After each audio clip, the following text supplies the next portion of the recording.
Boa noite, sexta etapa. Hoje a nossa aula será uma revisão geral com questões objetivas ao final desta revisão, ok? Então a gente vai fazer aqui um apanhado de tudo que a gente estudou até o momento. Então vamos lá, rever esses conceitos, rever as grandezas físicas que a gente estudou, né, nessas últimas semanas. Então vamos lá. Nós iniciamos pelo capítulo 2º, né, do livro que a gente adotou e fomos até o capítulo 3º. No capítulo 2º, que trata da lei fundamental dos movimentos. Então vimos o quê? O impulso de uma força, a quantidade de movimento de um objeto e sua variação, a lei fundamental dos movimentos, ou segunda lei de Newton. Vimos uma outra formulação da segunda lei de Newton, queda livre, vimos alguma coisa, e também algo sobre o plano inclinado. Isso foi o capítulo 2º. No capítulo 3º a gente avançou para a lei da ação e reação, certo? Que corresponde à terceira lei de Newton, e vimos também a lei da inércia, que corresponde aqui à primeira lei de Newton. Então, os autores deste livro que a gente adotou, eles resolveram fazer diferente do convencional. Ou seja, eles abordaram a segunda lei de Newton e depois foram para as outras duas leis. Então, primeira, segunda, depois eles foram para a terceira e encerraram com a primeira lei de Newton, né? Então, eles não seguiram a apresentação convencional que se costuma fazer da física clássica. E, por último, a conservação da quantidade de movimento, né? A quantidade de movimento que está relacionada com o impulso de uma força, né? Inclusive, a nossa última aula foi um texto e interpretação, viajando em segurança na companhia de Newton. Então, nesse texto a gente faz uma análise, né, da questão da segurança, né, cinto de segurança nos automóveis e tudo, e como que isso tem a ver com a primeira lei de Newton e também pelo fato de você ter aí uma segurança no uso do cinto, justamente em razão do efeito provocado no nosso corpo, né, durante o movimento do carro, na estrada, em qualquer lugar, justamente como um efeito da primeira lei, né, a lei da inércia. Mas vamos lá. Então, primeiro, o conceito de impulso, né? O que é o impulso de uma força? Então, matematicamente, a gente pode escrever o impulso desta maneira aqui que eu estou destacando, né? O impulso é o produto de uma força que age num determinado tempo. Então tá aqui, a gente representa o impulso na equação por uma letra I maiúscula, certo? E essas grandezas, força e impulso, elas são duas grandezas chamadas vetoriais. Então na física a gente tem dois tipos de grandeza, as grandezas escalares e as grandezas vetoriais. Uma grandeza escalar, ela não precisa de uma direção e sentido, e uma grandeza vetorial, ela precisa de uma direção e sentido. Então, por exemplo, nesse GIF, nessa animação aqui, a gente vê uma bola que ela vai em direção a uma outra, e quando ela se choca com a bola preta, ambas, né, durante o choque, elas tomam uma direção diferente. Então veja que eu tenho uma certa quantidade de movimento antes do choque e tenho uma certa quantidade de movimento após o choque, né? Então, no total, no geral, né, nesse fenômeno, a quantidade de movimento, né, essas quantidades de movimento, elas se conservam. Então veja que aqui na figura, na animação, você tem a bola vindo numa direção, ela se choca e você vê o vetor tomando uma direção diferente. Então você tem exatamente isso aqui, né? A grandeza vetorial num sentido, e aí, após o choque, ela tomando um sentido diferente, né, uma direção diferente. Então é necessário fazer essas representações de mudança na direção, né, do deslocamento, através de vetores. Então, por isso o impulso é uma grandeza vetorial, assim como a força. O intervalo de tempo é aquele pequeno intervalo, né, aquele pequeno tempo em que a força é aplicada. Então veja que no momento que a bola se choca aqui com a bola preta, o toque, o contato, a interação é muito curta. Então o intervalo de tempo para esse choque é muito pequeno. Então a gente precisa medir isso, né, esse intervalo de tempo, para relacionar o valor da força com o tempo, multiplicando os dois para você ter o valor deste impulso, o impulso da força. Então essa outra animação ela traz um outro exemplo, né? Você tem uma esfera, ela é abandonada do alto e ela vem e se choca com um carrinho que está parado.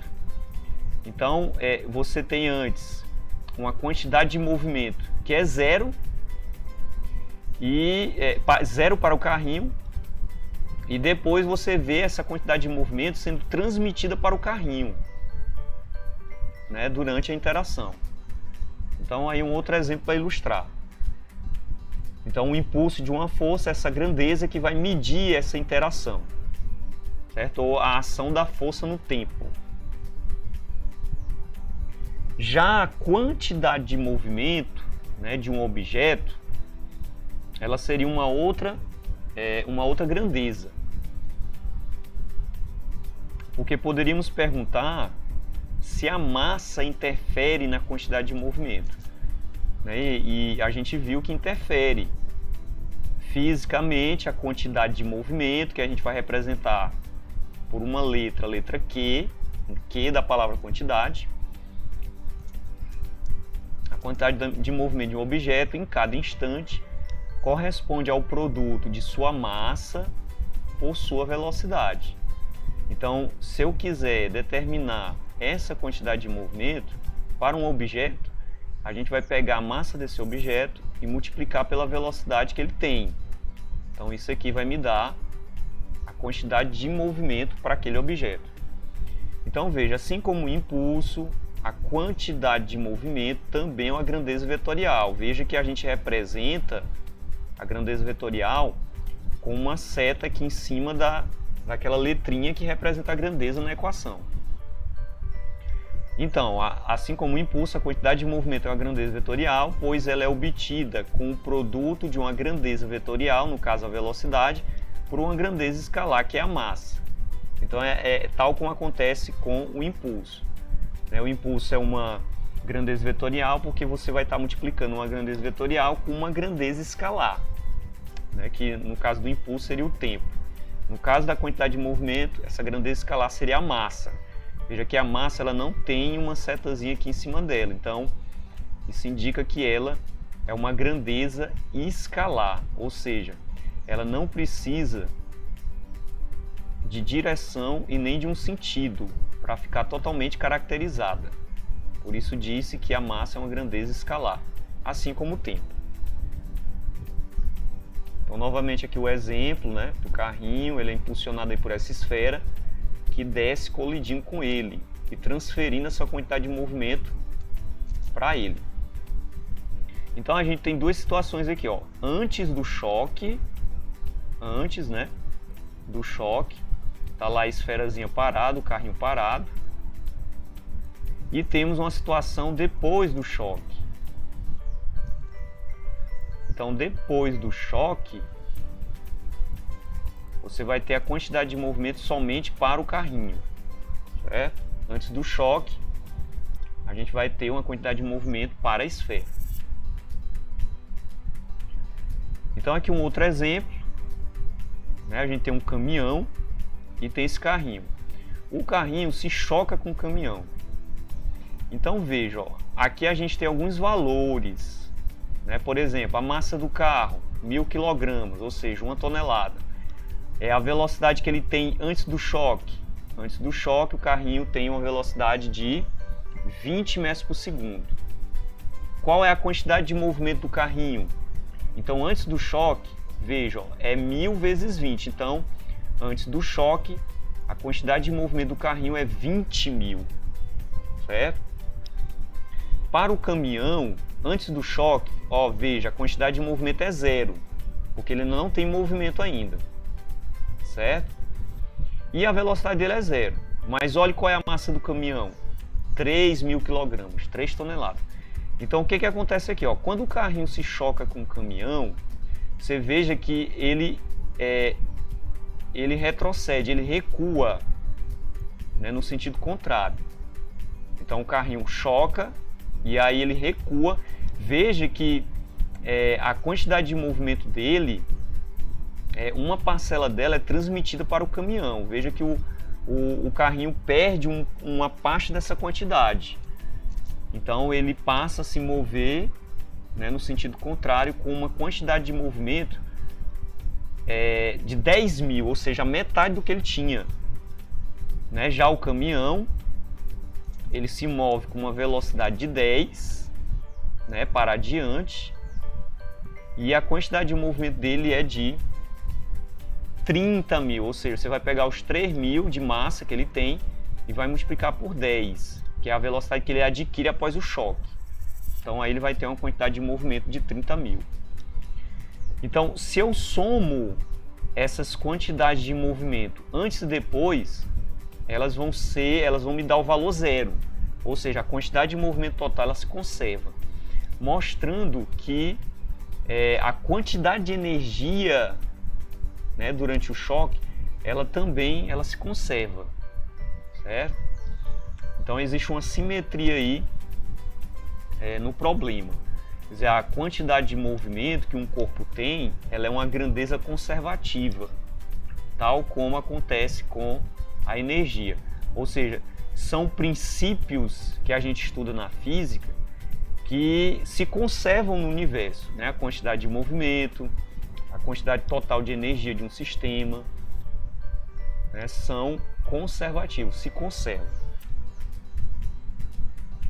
Qual é a relação que existe entre impulso e variação da quantidade de movimento?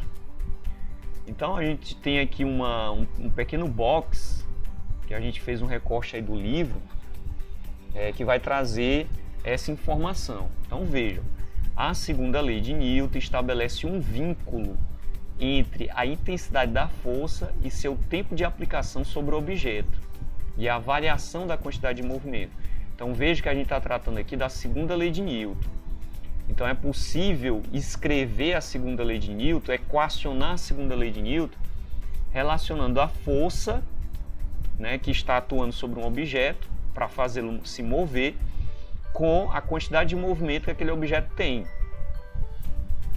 Então a segunda lei de Newton estabelece esse vínculo entre a força e o tempo de aplicação sobre o objeto, bem como a variação de quantidade de movimento que ele sofre. Para o mesmo objeto, ou seja, um objeto que tem mesma massa, né, quanto maior for o intervalo de tempo de aplicação da força, maior será a variação da quantidade de movimento e vice-versa.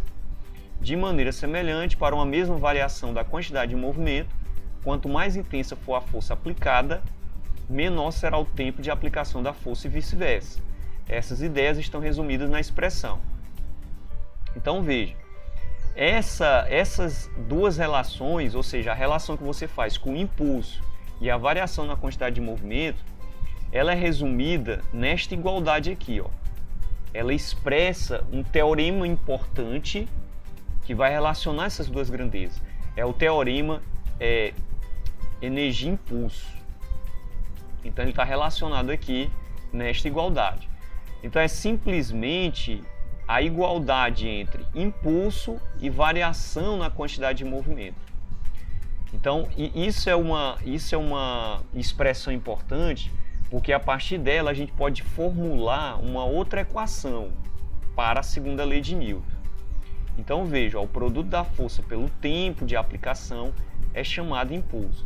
Portanto, o impulso produzido por uma força aplicada a um objeto corresponde à variação da sua quantidade de movimento, que é o que está expresso aqui na equação. Então é através dessa igualdade que nós vamos poder expressar a segunda lei de Newton através desta relação da força com a quantidade de movimento.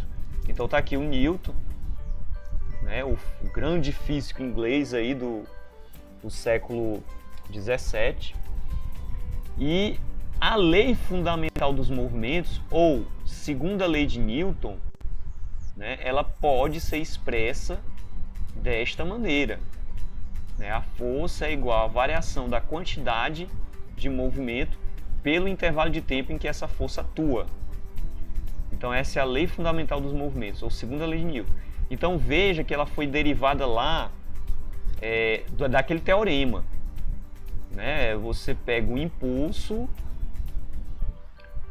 iguala ele à variação da quantidade de movimento, e em seguida você substitui o impulso pela relação entre a força e o intervalo de tempo. Então, quando você faz essa substituição na equação, né, F vezes o intervalo de tempo, isso vai ser igual à variação da quantidade de movimento. Se você isola a grandeza força, você vai ter essa equaçãozinha, a variação da quantidade de movimento do objeto dividindo o intervalo de tempo em que a força atua. Ou seja, a gente chega exatamente nessa expressãozinha aqui, que é uma forma matemática para a segunda lei de Newton, ou uma expressão matemática para representar a segunda lei de Newton. Só que existe uma outra formulação para a segunda lei de Newton. É essa formulação que a gente vai mostrar agora. Então veja só, se a força multiplicando o intervalo de tempo é igual à variação da quantidade de movimento, e se a variação da quantidade de movimento ela é dada pelo produto da velocidade final que o objeto tem menos a massa multiplicando a velocidade inicial que o objeto tinha, então a gente pode expressar a segunda lei de Newton da seguinte forma: pegar a força, multiplicar o intervalo de tempo, isso vai ser igual a massa vezes a velocidade que o objeto tinha menos a velocidade inicial.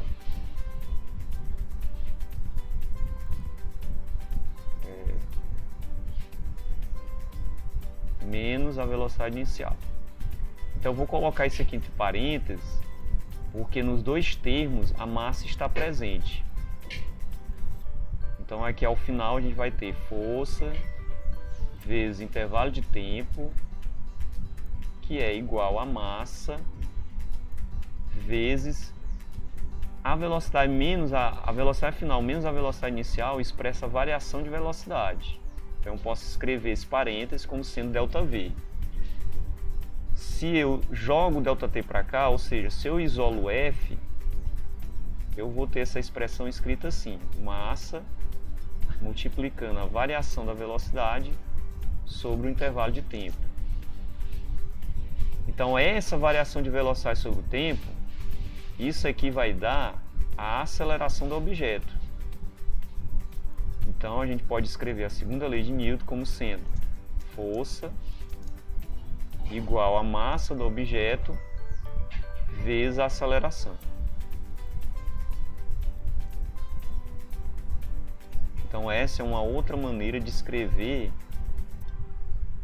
a segunda lei de Newton. Então nós podemos escrever ela assim, como podemos escrever ela como sendo a massa, aliás, como podemos escrever ela como sendo a variação da velocidade, da quantidade de movimento no tempo, sobre o tempo. São equivalentes, ou seja, através dessa expressão aqui, a anterior, a gente chega nesta aqui, na segunda formulação. Então, tanto faz eu escrever a segunda lei de Newton desta maneira, né, a forma 1, como escrever ela na forma 2, que não está errado. Aqui eu fiz uma dedução para uma única força, mas a gente pode estender isso para um sistema de forças, ou seja, um objeto ele pode estar submetido a mais de uma força. Então, estando submetido a mais de uma força, a gente calcula a força resultante de todas as forças juntas. Então, a força resultante será igual ao produto da massa do objeto vezes a aceleração. Então, tá aí as duas formulações para a segunda lei de Newton. O que mais que vimos? Vimos força normal, força de atrito e a força de resistência do ar. Iniciamos, inclusive, uma dessas aulas fazendo essa pergunta, né? Conseguiríamos andar se não existisse atrito? Então, os nossos passos, ou as nossas passadas quando caminhamos, elas só são possíveis em razão da força de atrito, ou seja, a força de atrito que existe no contato entre os nossos pés e o piso, o chão, né, em que estamos caminhando. Então, do mesmo jeito aqui, o atrito dos pneus de um carro, quando ele está em movimento. Então, aqui outras imagens, ó, veja a pista aqui molhada e quase um acidente. Então, em razão do atrito estar reduzido aí por causa da chuva, você vê aí essa derrapagem, né? Quer dizer, perde a aderência com a pista e aí o carro ele começa a derrapar. Então, quando não há essa aderência, quando não há essa força de atrito, esses fenômenos acontecem, né? Então, por exemplo, aqui o sujeito tentando se manter em pé, mas aí como não há a força de atrito, né, ela está muito reduzida aí, ele começa a deslizar no piso, né? Então, o fenômeno da força de atrito, ele se dá nessa interação, né, do nosso pé com o chão, né, com o piso. Então, uma força é produzida num sentido e o chão reage com uma força contrária, né? Então, isso é possível através da lei de ação e reação, né? Para toda força existe uma força de reação. Então, aqui já seria antecipando a terceira lei de Newton, né? Então, você caminha, faz aquela força, né, sobre o chão e o chão reage com a força contrária. Então, essas duas forças aqui são duas forças de ação e reação. Duas forças de ação e reação. Então, com o movimento do pneu acontece algo parecido.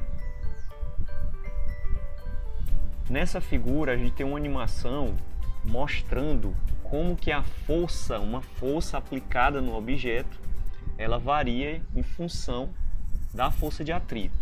Então veja, essa abelha ela vai tentar empurrar essa caixinha, então ela começa a exercer uma força e põe a caixa para se mover com a ação dessa força. Veja que num primeiro momento ela exerce a força, mas não consegue empurrar a caixa, como se alguma coisa estivesse segurando ela. Essa alguma coisa que segura a caixa é justamente a força de atrito, né? A força de aderência da caixa com o tampo da mesa. Mas o que que acontece, né? Chega um momento em que essa força ela atinge um limite, né? A força de atrito. Então, nesse momento em que a força de atrito máxima é alcançada, o objeto então ele começa a entrar em movimento, ou seja, a força que foi aplicada ela atinge a força de atrito máximo. Então, nesse momento aí, a força de atrito ela passa a ser uma força de atrito cinética, né, ou de movimento. Se a força de atrito ela reduz um instantinho o seu valor e permanece constante, ou seja, ela não muda mais, ou seja, ela não varia mais. Quer dizer, ela só varia mesmo enquanto não se atinge a força de atrito máximo. Então esse gráfico aí de cima ele está mostrando justamente isso, né? A força aplicada vai aumentando né, enquanto a abelhazinha continua a empurrar a caixa até atingir a força de atrito máxima. A força de atrito máxima é rompida, é atingida, e aí o corpo entra em movimento. Então essa força de atrito estático, ela equilibra a força que aplicamos para colocar um objeto em movimento. Seu valor máximo é calculado pelo produto do coeficiente de atrito estático pela força normal.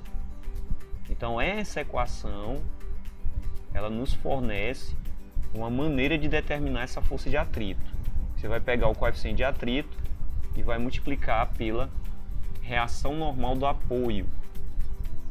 Então essa força normal, ela existe aí para todo objeto que está apoiado na superfície.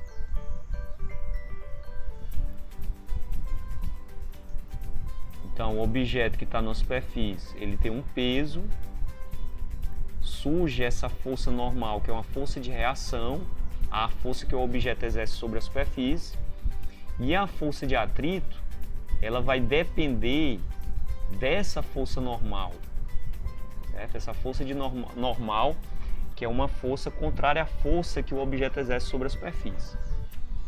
Então veja que quanto maior for o peso do objeto, maior será essa força normal e mais difícil será colocar o objeto em movimento, né? Ou seja, a força de atrito, ela depende das superfícies que estão em contato, bem como depende também dessa força normal. Já o atrito cinético, que é a força de atrito que existe quando o objeto já está em movimento, ela depende também da normal e de um coeficiente, que é um número, tal como no coeficiente de atrito estático, que é chamado cinético, já que o corpo ele estará em movimento. A força de resistência do ar, ela pode ser também calculada, pode ser também determinada através de uma equação. Então, não deixa de ser também uma força de atrito, né? A força de atrito gerada pelas moléculas do ar quando o objeto está em movimento. Então, aqui tem uma simulação, né, de uma pedra que vai ser solta ao mesmo tempo que uma folha. Só que em duas situações, né? Num recipiente, né, transparente aqui com ar, ou seja, que tem ar, e num outro recipiente que tem vácuo, ou seja, em que o ar foi retirado. Aqui está vazio, não tem matéria nenhuma aqui nesse segundo recipiente. Então olha só o que acontece quando se abandona os dois objetos dentro deste tubo com ar. Né? Você vê que o ar exerce uma força de resistência na folha, impedindo o movimento dela. Essa força de resistência a gente representa aqui por um vetor em sentido contrário ao do movimento. É a força de resistência do ar. Veja que essa força de resistência, ela vai atuar aqui na superfície da folha, está aberta, e vai impedir a queda dela. Ou seja, vai fazer com que ela se movimente mais lentamente do que em relação à pedra. Então, repetindo aqui, abandona os dois, a pedra chega primeiro. Então, mas se você fizer o experimento, né, com o recipiente sem ar, ou seja, no vácuo, veja só o que acontece. Os objetos, os dois caem ao mesmo tempo. Ou seja, não tem mais aquela força de resistência que vai interferir no movimento da folha. Ou seja, os objetos estão realmente caindo em queda livre, né? Eles caem ao mesmo tempo. Então, existe essa força de atrito com ar, né? Uma força de resistência que o ar exerce sobre os objetos que estão aqui em movimento na superfície terrestre, né? Se não houvesse essa camada de ar aqui na Terra, todos os objetos se moveriam sem essa resistência imposta pelo ar, e se eles estivessem em queda, eles cairiam efetivamente em queda livre. Então olha só, paraquedas e gotas de chuva caem da mesma maneira. Então isso vai depender de como tanto um como o outro estão se movimentando. Então o paraquedista que não abriu ainda o seu paraquedas, ele vai cair com uma rapidez muito maior, ou seja, com uma velocidade maior. Ele só vai reduzir essa velocidade quando ele abrir o paraquedas, ou seja, né, quando ele abrir o paraquedas, a velocidade dele de queda não vai aumentar mais. Nesse momento, a força de resistência do ar ela vai ser equilibrada pelo peso do paraquedista. Então, olha só, quando o paraquedas se abre, ele começa a cair já em velocidade constante, quer dizer, a velocidade não aumenta mais. Então, isso se deve a esse equilíbrio de forças, né? A força de resistência do ar se equilibra com o peso do paraquedista. Então, nessa situação aqui de equilíbrio, a força resultante é zero e o paraquedista começa a cair com velocidade constante, certo? Ou seja, a velocidade não muda mais, constante. Então, isso não acontece antes do paraquedas abrir, né? Aqui você tem, ó, o peso dele supera em muito a força de resistência do ar. Só que durante a queda, o que vai acontecer? A força de resistência ela vai aumentar, né, durante a queda. E se abrir o paraquedas, vai chegar um momento em que as duas forças ficarão iguais, o peso com a força de resistência do ar. Com a gota acontece algo semelhante, né? A forma de determinar essa força de resistência do ar para as gotas de chuva é através dessa equação. Veja que a equação está me mostrando que a força de resistência do ar para a gota de chuva é proporcional à velocidade que a gota tem enquanto cai. Certo? É proporcional à velocidade da gota. Já para o paraquedas, a força de resistência do ar é proporcional à velocidade ao quadrado. Então você tem um fator 2 no expoente da equação, mostrando aí que a força de resistência do ar ela é muito mais intensa aí no caso do paraquedista. Então essas são as duas equações que a gente pode estar usando aí para calcular para uma gota de chuva a força de resistência do ar e para um paraquedas a força de resistência do ar proporcional à velocidade ao quadrado. Então o módulo da força de resistência do ar aumenta com a velocidade. No caso das gotas de chuva é proporcional à velocidade de queda. No caso do paraquedas depende do quadrado de sua velocidade. Então as equações resumem o que está escrito aí. Pois bem, quais são as 3 leis de Newton? A primeira lei, né, ela está resumida aqui nesse enunciado. Todo corpo que esteja em repouso ou em movimento retilíneo e uniforme tende a continuar nestes estados, se a força resultante que age sobre ele for nula. Então a gente tem um exemplo aqui do cavaleiro, né? Ele é atirado para a frente quando o cavalo para de repente. Então nessa situação, o que acontece aqui, né? Você tem o cavalo freneticamente em movimento e o cavaleiro lá acompanhando ele no seu movimento. Quando ele freia bruscamente, a tendência do corpo do cavaleiro é querer continuar em movimento, ou seja, o corpo tende a continuar em movimento, né? Porque já estava em movimento. É o que diz a primeira lei de Newton, certo? Ou seja, o cavaleiro ele vai ser arremessado para diante por inércia, em razão da tendência que o corpo dele tem de continuar o movimento. Só que o cavalo, né, freou bruscamente, né, parou bruscamente. Então isso acontece quando o corpo já estava em movimento, como pode acontecer quando ele está em repouso. Se está em repouso e o cavalo tem aquele impulso de se movimentar, a tendência do corpo é voltar para trás, né, se mover para trás, no sentido contrário. Então essa é a primeira lei de Newton. Todo corpo que esteja em repouso ou em movimento retilíneo uniforme tende a continuar o seu movimento se já estava em movimento uniforme ou tende a permanecer em repouso se já estava em repouso. Então, nessa situação, a força resultante que age sobre ele terá que ser nula. Ok, então, isso é a primeira lei. Então, vimos a segunda lei, né? Colocamos aqui o enunciado da primeira e a terceira lei de Newton. Né? O que é que diz a terceira lei? É a lei de ação e reação. Um corpo A exerce uma força sobre um corpo B, este reage exercendo em A uma mesma força de mesma intensidade e direção, porém de sentido contrário.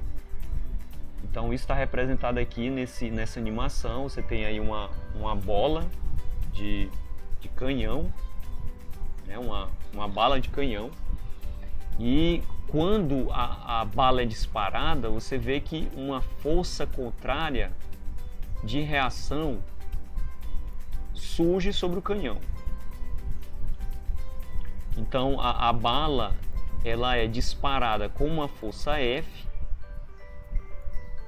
e essa força ela gera uma força de reação que vai ter sentido contrário à força com que a bala foi arremessada. Então essa força aqui de sentido contrário é de reação. Ela vai ter a mesma intensidade da força de ação. Então, por exemplo, se a força que impulsionou a bala de canhão foi de 5.000 newtons, essa força de reação ela terá o mesmo valor. É a força que impulsiona o canhão no sentido contrário. Ela terá, essa força de reação será também de 5.000 newtons. Então, no caso de um foguete, a gente tem algo parecido, né? Os gases são expelidos com uma força F, e essa força ela gera uma reação que faz com que o foguete suba, que é a força de reação contrária à ação que os gases exercem ao serem expelidos. Então, ação e reação. Então, é justamente a expulsão dos gases, quando eles são expelidos, né, nas turbinas, nos motores, né, do foguete, que faz com que ele seja impulsionado para cima, através de uma força de reação. Então, a gente poderia citar vários exemplos de ação e reação. Lá no início, quando a gente falou do simples gesto de caminhar, ali também a gente tem ação e reação. Né? Uma força que a gente exerce sobre o piso, sobre o chão, e o chão reage com uma força em sentido contrário. Sem essa força de reação, a gente passa a deslizar, né? Porque não teríamos aí um atrito reduzido, né? Não teríamos a força de reação. Então essa é a terceira lei de Newton. E por último vimos, né, já nas últimas aulas, o plano inclinado. Então aqui a gente tem um objeto, um bloquinho que está deslizando numa rampa, e nesse bloco a gente identificou algumas forças, né? Que forças são essas? A gente identificou aqui, ó, o peso, sempre vertical para baixo, então a gente representa por um vetor. Decompomos o peso em duas componentes, chamada peso na direção de Y, peso na direção de X. Então essas duas componentes, elas em conjunto, elas constituem o peso do objeto. Então veja que na situação do plano inclinado, a força que faz ele descer é justamente a componente do peso paralelo à rampa, chamada Px, ou seja, componente do peso na direção de X.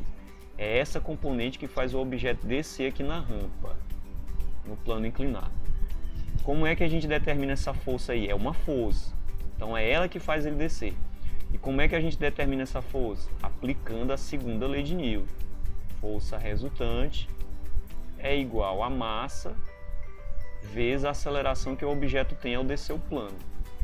Então, se a força que faz ele descer é simplesmente essa componente do peso, então a gente vai trocar a força resultante como sendo a componente do peso na direção de X sendo o produto da massa do objeto vezes a aceleração. Essa componente do peso, ela é calculada como?